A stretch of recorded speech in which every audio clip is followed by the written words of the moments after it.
రాష్ట్ర వ్యాప్తంగా పెరిగినటువంటి పెట్రోల్ డీజిల్ ధరలకు నిరసనగా వైఎస్ఆర్ కాంగ్రెస్ పార్టీ పిలుపు మేరకు శాంతియుత ప్రదర్శనలు చేసి అధికారులకు విజ్ఞాపన పత్రాలు అందజేసే కార్యక్రమం రాష్ట్ర వ్యాప్తంగా జరిగింది.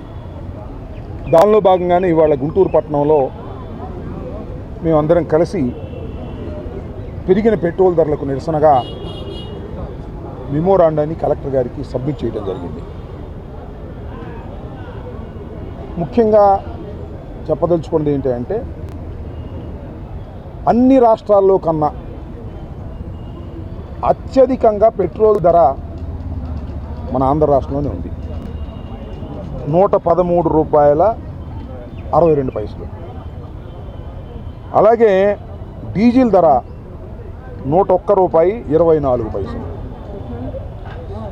అన్ని రాష్ట్రాల్లో కన్నా మన రాష్ట్రంలో అత్యధిక ధర ఉంది. ఇదే సంపద సృష్టి అంటే, ఇదే సుపరిపాలన అంటే. నేను ఇంకొక విషయాన్ని కూడా చెప్తున్నా. నారా చంద్రబాబు నాయుడు గారి కుమారుడు లోకేష్ గారు,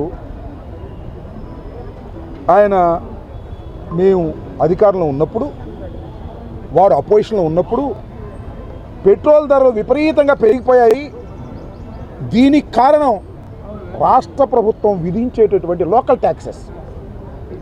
ఆ లోకల్ ట్యాక్సెస్ని మేము తొలగిస్తాం, మేము అధికారంలోకి వస్తే ధర తగ్గించేస్తాం అని చెప్పినటువంటి ప్రబుద్ధుడు ఇవాళ రాష్ట్రంలో ప్రధాన భూమిక పోషిస్తున్నాడు.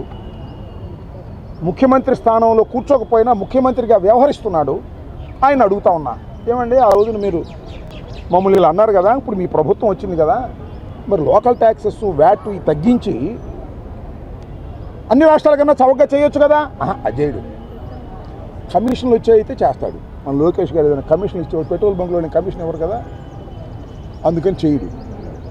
ఏమిటి అన్యాయం అంటున్నారు. దీనివల్ల రాష్ట్రంలో నెలకి రోజుకి ఆంధ్ర రాష్ట్ర ప్రజలకి రోజుకి డీజిల్ వల్ల 3.29 కోట్లు అదనంగా భారం పడుతుంది. డీజిల్ వల్ల 6 కోట్లు భారం పడుతుంది. పోనీ నెలవారీ చూసామంటే 98.7 కోట్లు పెట్రోల్ వల్ల, 180 కోట్లు డీజిల్ వల్ల నెల కలుగుతూ ఉంది ప్రజల మీద భారం, ఆంధ్ర రాష్ట్ర ప్రజల మీద.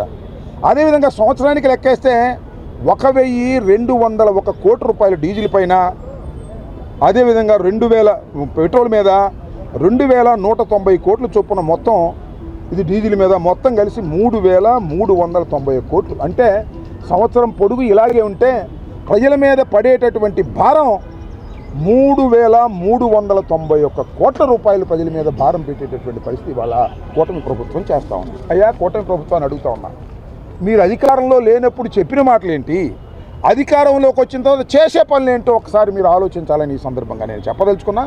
ఇప్పటికైనా మీరు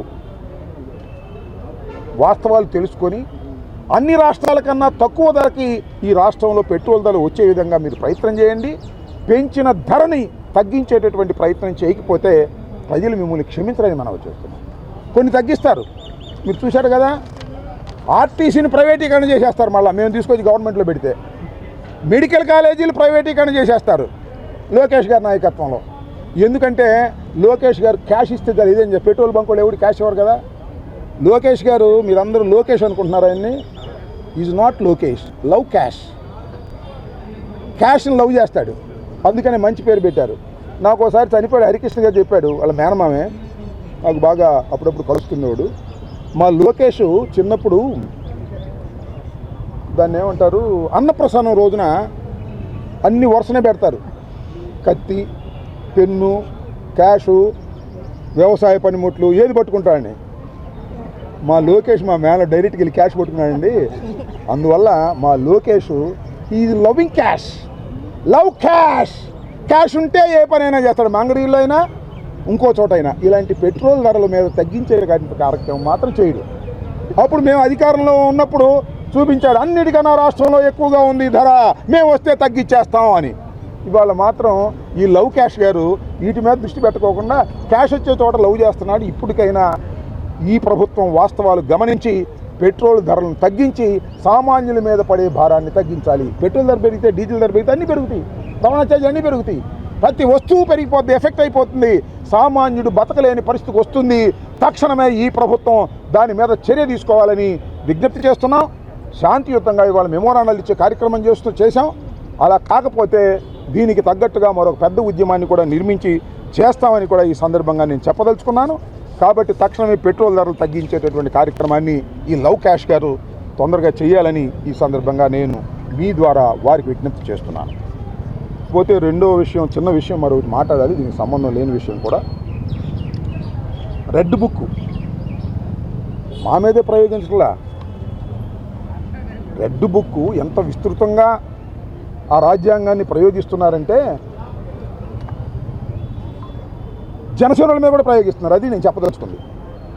జనసేనోళ్ళ మీద కూడా రెడ్ బుక్ ప్రదర్శిస్తున్నారు, రెడ్ బుక్ని అమలు చేస్తున్నారు. ఎందుకు చెప్తున్నానంటే ముట్లూరు మన పక్కనే ఉంది, పత్తిపాడు నియోజకవర్గం.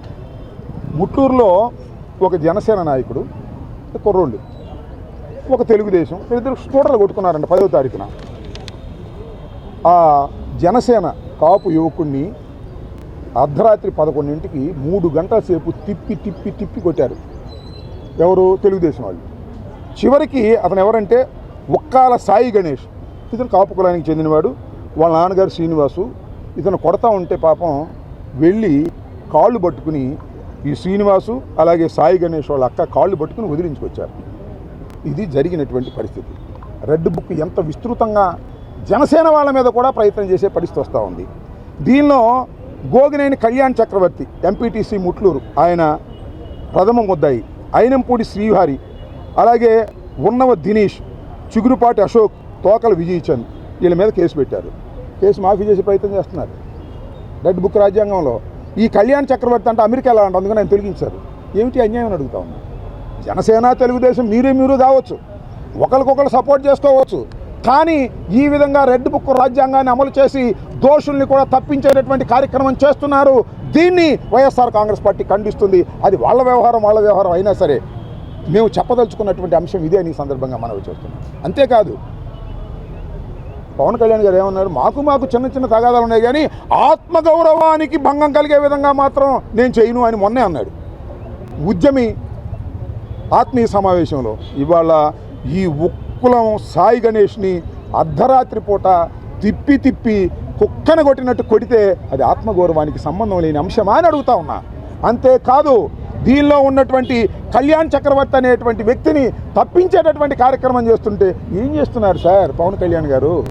మీరు కాపులనేమి సపోర్ట్ చేయవసరలా. వీళ్ళు కాపులే కాదు, నీ సైనికులు, నీకు ఓటు వేసిన వాళ్ళు, నిన్ను నమ్మి తెలుగుదేశానికి ఓటు వేసి చంద్రబాబును గెలిపించడానికి ప్రయత్నం చేసిన వాళ్ళు, కాపుల సంగతి వదిలేసాయి, జన సైనికులు కదా, వాళ్ళకైనా రక్షణ కల్పించే విషయం చెయ్యాలని మీ ద్వారా పవన్ కళ్యాణ్ గారికి విజ్ఞప్తి చేస్తున్నాం.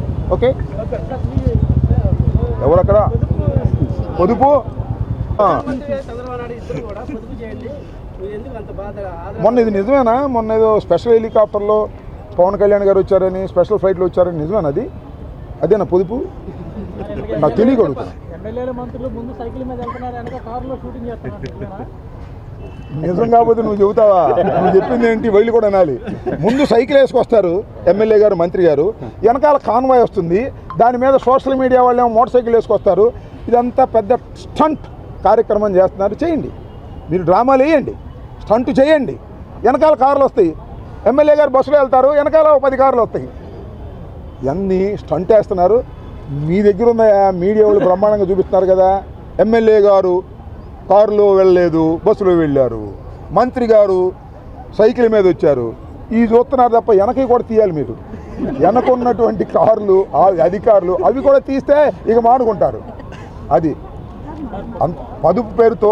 పొదుపు పేరుతో డ్రామాలు ఆడుతున్నారు. ఆడండి, ప్రజలు గమనిస్తున్నారు. చెప్పయ్యా స్వామి. ఎవరు? మేము అట్ట దాడులు చేయటం, బద్దలు కొట్టడం మేము చేయలేము స్వామి. వాళ్ళని అడుగు, తెలుగుదేశం వాళ్ళని అడుగు. వాళ్ళు దాడులు చేస్తారు, పగల కొడతారు, ఇళ్ల మీదకి వస్తారు, పెట్రోల్ బాంబులు వేస్తారు. మా వల్ల పగలగొట్టడాలు దాడులు చేయడానికి మా వల్ల అయిద్దా? పోతే మా మీద చేస్తే చేశారు, జనసేన మీద కూడా చేస్తున్నారు. మీ దుంపదేగా అధికార మదంతో కొవ్వెక్కి మిమ్మల్ని గెలిపించినటువంటి జనసేనలను కూడా కొడుతున్నారు. కొట్టని మీ కర్మ మీరు అనుభవిస్తారు, గుర్తుపెట్టుకోండి. పక్క కాపు కొన్ని కొట్టారు దారుణంగా, కేసు మాఫీ చేసే ప్రయత్నం చేస్తున్నారు. ఇవి మేము సహించాం, చెబుతాం. అయ్యా మాకు ఇష్టమే, మా పవన్ కళ్యాణ్ గారు చెప్పారు మేము కొట్టించుకున్నాం అంటే కొట్టించుకోండి, మేము చేసేది ఏముంది? పవన్ కళ్యాణ్ గారు ఏం చెప్పారు? ఆత్మగౌరవాన్ని కాపాడతా. చెత్త కొట్టుకు కొట్టారు రాత్రి 11 గంటలకి ఊరంతా తిప్పి.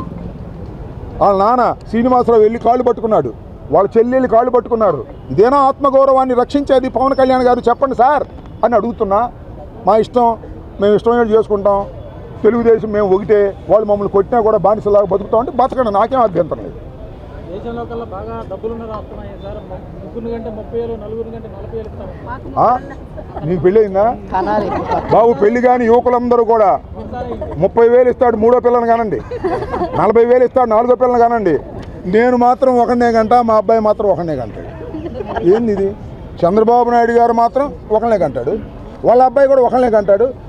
ఆయన ఇంకొక ఉన్నాడు, వాళ్ళ అబ్బాయి మనవడు, అతను కూడా ఒకనే గంటాడు. రాసుకోండి రేపు. వాళ్ళ ఆస్తులు మాత్రం చెదరకూడదు, వాళ్ళ ఆరోగ్యాలు మాత్రం దెబ్బతినకూడదు.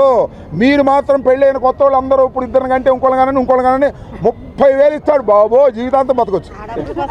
మీ అబ్బాయిని పుట్టారు జీవితాంతం బతకొచ్చు, ఆయన్ని MBBS కూడా చదివించవచ్చు 30,000తో. అర్థమైందా? 40,000 ఇస్తాడు 4వ పిల్లల కంటే. ఇక చూసుకోండి, ఇక 40,000 పెట్టి అమరావతిలో 10 ఎకరాలు కొనుక్కోవచ్చు. ఎంత డబ్బు ఇస్తున్నాడు మీ దుంప దగ్గర? ఏలంపాటు పెట్టాడు. 30,000, 40,000, ఇద్దరు కంటే లేదు, ముగ్గురు కంటే 30, నలుగురు అంటే 40, 5 కంటే 50. ఏంది ఏలంపాట?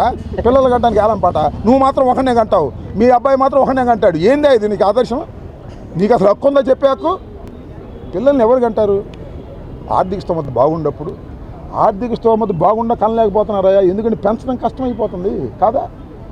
అసలు కుర్రోడిని స్కూల్లో చేర్చాలంటే ఎంత అవుతుంది? చదివించాలంటే ఎంత అవుతుంది? వాళ్ళ భవిష్యత్తు ఏంటి? ఏమి అవసరం? కనండి డబ్బులు ఇస్తాడు. ఎందుకనేది మీ దుంపదేగా. అందువల్ల మీరందరూ విలేకరులు అందరూ పెళ్ళైన వాళ్ళు ఎవరు ఉంటే యువకులు, ఇద్దరిని కంటే ఆపమాకండి, 3వ వాళ్ళని కనండి. ఇంటికి కింద మిమ్మల్ని కొడతారు. ఇంకొకరిని కనమండి. మీరు కదా కనేది, ఇంట్లో వాళ్ళు. వాడు కనొద్దు, ఏదో పిచ్చి మాటలు మాట్లాడుతున్నాడు. ఓకే. ఈరోజు ఈ రాష్ట్రంలో మీరు చూసుకుంటే అభివృద్ధి, సంక్షేమం అన్నిటికీ చంద్రబాబు నాయుడు గారు ఈ కూటమి ప్రభుత్వం వస్తేనే సాధ్యం అని చెప్పి మరి డప్పు కొట్టుకుంటున్న లోకేష్ అన్న ప్రతి చోట కూడా వెళ్ళి 2019 నుంచి 24 వరకు ఆయన పాదయాత్ర ఏదో తూతూ మంత్రంగా చేసిన పాదయాత్రలో ఆయన పెట్రోల్ డీజిల్ ధరలు చూపించారు. అదేవిధంగా ఈరోజు కూడా ఒక్కసారి వచ్చి బయటికి ఆ పెట్రోల్ డీజిల్ రేట్లు మీరు ఎలా పెంచారో ఒక్కసారి చూపించాల్సని చెప్పి మరి లోకేష్ అన్నను కోరుతున్నాము. అలాగే ఈరోజు రాష్ట్రంలో మీరు చూసుకుంటే పెట్రోల్ డీజిల్ ధరలు ఈ దేశంలో అన్నిటికంటే ఎక్కువగా మరి ఎక్కువ రేట్లు పెట్టి ప్రజల్ని ఇబ్బంది పెట్టడానికి చేయటానికి ఈ కూటమి ప్రభుత్వం ఈరోజు తీసుకొని వచ్చిన ధరల వల్ల సామాన్య ప్రజలు చాలా ఇబ్బంది పడుతున్నారు. వాళ్ళకి ఇబ్బందులు అవసరం లేదు. వాళ్ళకి కావాల్సింది ఏంటి అని అంటే అమరావతి డెవలప్మెంట్ అనే పేరే. డెవలప్మెంట్ అంటే ఏదో నిజంగానే ఒకటి చేసి చూపించి ఇంకొకటి చేసే విధంగా కాదు. అక్కడ నీళ్లు తోడుకోవటం, అక్కడేమో జంగిల్ క్లియరెన్స్ చేయించడం, దానికి కావాల్సిన పెట్రోల్ డీజిల్ ధరలు మీరు వాడుకోవటం, అలా చేస్తున్నారు తప్ప నిజంగానే సామాన్యులకు కావాల్సిన మరి వసతులు కానీ లేకపోతే రేషన్ కానీ ఏది కూడా ఏ ధర కూడా వాళ్ళకి అనుకూలంగా కానీ లేదు. Everything is not same. ఏదో లోకేష్ గారు అన్నారు ఏమనంటే వీఆర్ డిఫరెంట్ అని చెప్పి. ఎందుకనంటే జగన్మోహన్ రెడ్డి గారికి మీకు ఎక్కడ పోలిక? మాట ఇస్తే మాట తప్పని నాయకుడు జగన్మోహన్ రెడ్డి గారు. మీరు మాట మీద నిలబడలేని వ్యక్తులు మీరు అభివృద్ధి అని చెప్పి మరి ఏఐ వీడియో ద్వారా చూపిస్తారు. కానీ జగన్మోహన్ రెడ్డి గారు అభివృద్ధి అని అంటే రాష్ట్రం మొత్తం కూడా సమాంతరంగా అభివృద్ధి చెందాలి అని చెప్పి ఈరోజు పోర్ట్లే కాదు, మెడికల్ కాలేజ్లే కాదు, ప్రతి ఒక్కటి కూడా చూపించారు. కేంద్రం పెంచిన రేట్లకి మరి మీరు ఎందుకు స్టేట్లో అంత పెట్రోల్ డీజిల్ ధరలు ఎందుకు పెంచారో ఒక్కసారి మీరు ఆలోచన చేయండి. ప్రజలకి అందుబాటులో ఉండే విధంగా చూడాలి తప్ప ప్రజల్ని ఇబ్బంది పెట్టే విధంగా, ఎందుకంటే మీరు చెప్పిన సంక్షేమ పథకాలు ఎక్కడా కూడా అందలేదు. వాళ్ళు ఎంత ఇబ్బంది పడుతున్నారో ప్రతి ఒక్కళ్ళకి కూడా తెలుసు.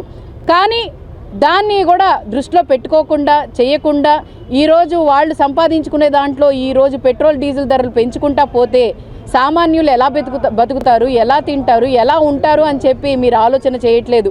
ఈరోజు రాష్ట్రం మొత్తం కూడా వైఎస్ఆర్సీపీ పార్టీ తరఫున వైఎస్ జగన్మోహన్ రెడ్డి గారు ఆదేశాల మేరకు ప్రతి చోట కూడా పేదవాడికి అండగా ఉండాలి, ప్రజలకు అండగా ఉండాలి అని చెప్పి ఈరోజు పెట్రోల్ డీజిల్ ధరల పెంపు మీద ఈరోజు ధర్నా కార్యక్రమం చేపట్టాం. ఈరోజు మా జిల్లా అధ్యక్షులు అంబటి రాంబాబు గారు, అలాగే వైఎస్ఆర్సీపీ కుటుంబ సభ్యులు ప్రతి ఒక్కళ్ళం కూడా ఇచ్చి ప్రజల వెంట ఉండి ప్రజల కోసం ఉండి ఈరోజు పోరాటం చేస్తున్నాం. ఖచ్చితంగా మీరు ఏ ధర పెట్టారో దానికి సమాంతరంగా సెంట్రల్ గవర్నమెంట్ ఏది నిర్ణయించిందో ఆ ధరకి ఉండి మరి ప్రజలకి అందుబాటులో తెచ్చే విధంగా చూడాలని చెప్పి ఈరోజు కలెక్టర్ గారికి ఒక రిప్రజెంటేషన్ ఇవ్వడం జరిగింది. ఖచ్చితంగా దాని మీద స్పందిస్తారని చెప్పి మేము కోరుకుంటున్నాం. Thank you.